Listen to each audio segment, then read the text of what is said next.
सुप्रभात। जो हमारी कक्षा 10 के बालक बालिका हैं, ध्यान दें, मैंने आज आपके लिए इस पेपर को आपको सॉल्व कराएंगे दोस्तों।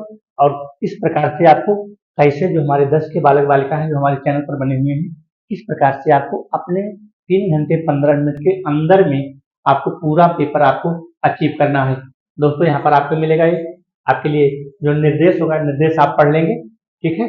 बाकी आपको हम पेपर दिखाते हैं। देखिए यहाँ पर इतने आपको ये सब चीजें लिखी होंगी, इसको आपको पढ़ लेना है। और यहाँ पर आते हैं हम सीधे पेपर पर, ठीक है। यहाँ पर पेपर किस प्रकार से आप अपने समय के अंदर किस प्रकार से आप सॉल्व करेंगे, यहाँ देखो दोस्तों, किस प्रकार से आप सॉल्व करेंगे पेपर को। रक्षाबंधन नाटक, रक्षाबंधन नाटक किसका है, अर्थात ये रक्षाबंधन जो नाटक है किसका है, तो रक्षाबंधन नाटक किसका है इसमें से, या रक्षाबंधन नाटक जो है किसने इसको लिखा है रक्षाबंधन नाटक को, दोस्तों आपको इस पर टिक करना है। तो रक्षाबंधन जो हमारा है वो हो जाता है हरे कृष्ण प्रेमी का, किसका हो जाता है, हरे कृष्ण प्रेमी का रक्षाबंधन नाटक है, ठीक है। दूसरी हमारी रचना है रामधारी सिंह दिनकर की रचना है संस्कृत के 4 अध्याय। क्या है, संस्कृत के 4 अध्याय, नोट करना दोस्तों, संस्कृत के 4 अध्याय। और राग दरबारी रचना के उपन्यासकार, राग दरबारी इसकी रचना है, राग दरबारी रचना के उपन्यासकार ये है श्री लाल गुप्त का। शुक्ल युग के अन्य नाम कौन से हैं, शुक्ल युग को छायावाद युग भी कहा जाता है, और शुक्लोत्तर युग को जो है छायावादोत्तर काल शुक्लोत्तर युग को कहा जाता है, शुक्ल युग कहा जाता है छायावाद युग को। छायावाद युग अर्थात जब से प्रसाद का शुरू होता है। अगला हमारा है विष्णु प्रभाकर किस युग के कहानीकार हैं, विष्णु प्रभाकर हमारे किस युग के कहानीकार हैं, तो विष्णु प्रभाकर हमारे छायावादी युग के हैं, ठीक है। भाव विलास के रचनाकार, भाव विलास देव का है दोस्तों, देव का है, किसका है, देव का है। प्रयोगवादी काव्य की विशेषता, तो रूढ़ियों के प्रति विद्रोह, क्या है, रूढ़ियों के प्रति विद्रोह, क्योंकि प्राकृतिक वर्णन छायावाद का है, चित्रमय कल्पना की प्रधानता, ऐसा कुछ नहीं है। आश्रयदाताओं की प्रसन्नता, ये आदिकाल की विशेषता है, रूढ़ियों के प्रति विद्रोह। अगला हमारा क्वेश्चन है 20 क्वेश्चन आपको करना है दोस्तों, कितना करना है, 20 क्वेश्चन करना है। काव्य की प्रवृत्ति एवं रचना शैली के आधार पर रीत काल की कितनी धाराएं की हैं, तो रीत काल की कितनी धाराएं हैं, 3 धाराएं हैं, रीतिबद्ध, रीत मुक्त और रीत मुक्त और रीतिबद्ध काव्य, रीतियों से मुक्त, रीतियों से बद्ध और रीतियों से युक्त, इस प्रकार से ये 3 भागों में बटा है। जौहर काव्य के रचनाकार, जौहर काव्य किसका है भाई, जौहर काव्य है किसका, ठीक है, जौहर काव्य बताइएगा दोस्तों। जौहर काव्य है राम नरेश त्रिपाठी का। चितंबरा के रचनाकार पंत है सुमित्रानंदन पंत। पुण्य पुण्य पुण्य पुण्य मुनि उक सही अकुलाही देख दशा हर गण मुस्काही, पंक्तियों में प्रयुक्त रस पूछा है, इसमें हो जाएगा देख दशा हर गण मुस्काही, हास्य रस हो जाएगा, ठीक है। आहुत सी गिर पड़ी चिता पर चमक उठी ज्वाला सी, उपरुक्त पंक्ति में कौन सा अलंकार है, आहुत सी गिर पड़ी चिता पर, आहुति बन के चिता पे गिर पड़ी, उपमा अलंकार हो जाएगा। दोहा छंद ठीक उल्टा होता है किसका, दोहा उल्टा होता है चौपाई का, ठीक है। दोहा उल्टा होता है सारी दोस्तों सोरठा का होता है, सोरठा का।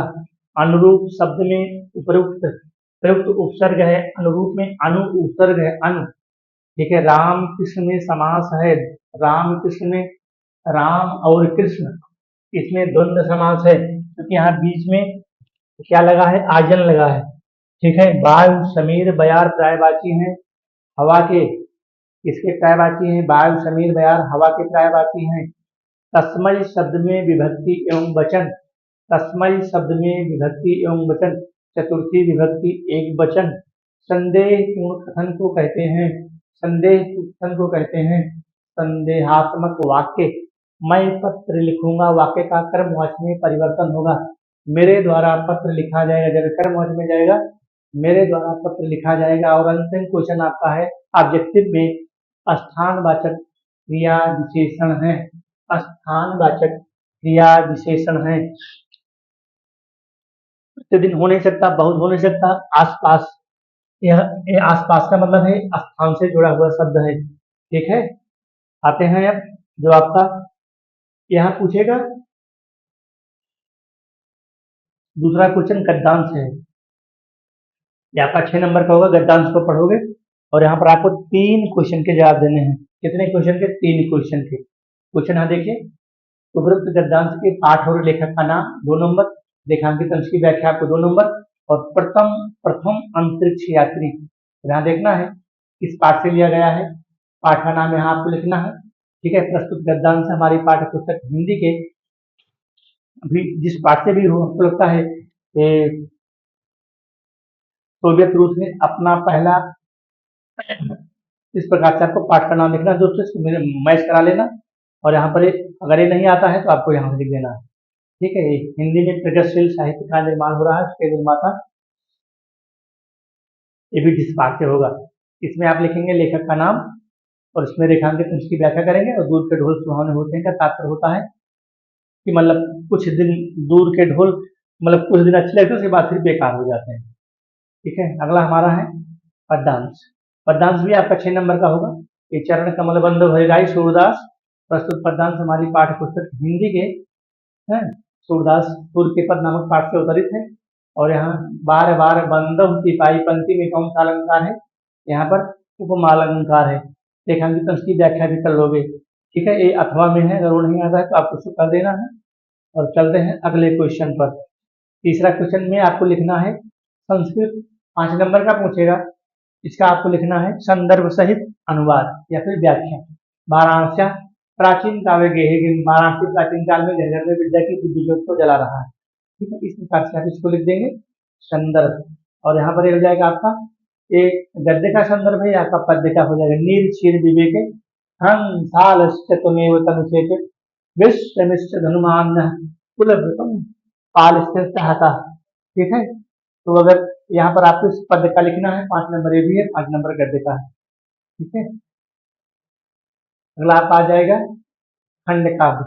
खंड काव्य है मुक्ति दूत है। कौन सा खंड काव्य है?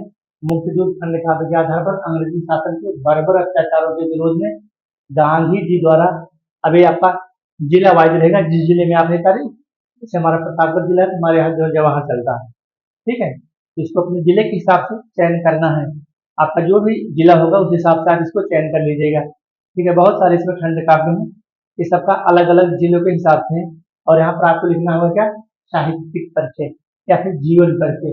ठीक है, निम्नलिखित लेखों में से किसी एक का जीवन परिचय देते हुए उसकी प्रमुख रचनाओं का उल्लेख करना। जैसे अभी इससे पहले मैंने वीडियो आपको अपलोड किया है साथ का, उसको पढ़ लेना। ठीक है, तो यहाँ पर आपको हो जाएगा एक का भी एक गद्य का होगा, एक पद्य का पूछेगा।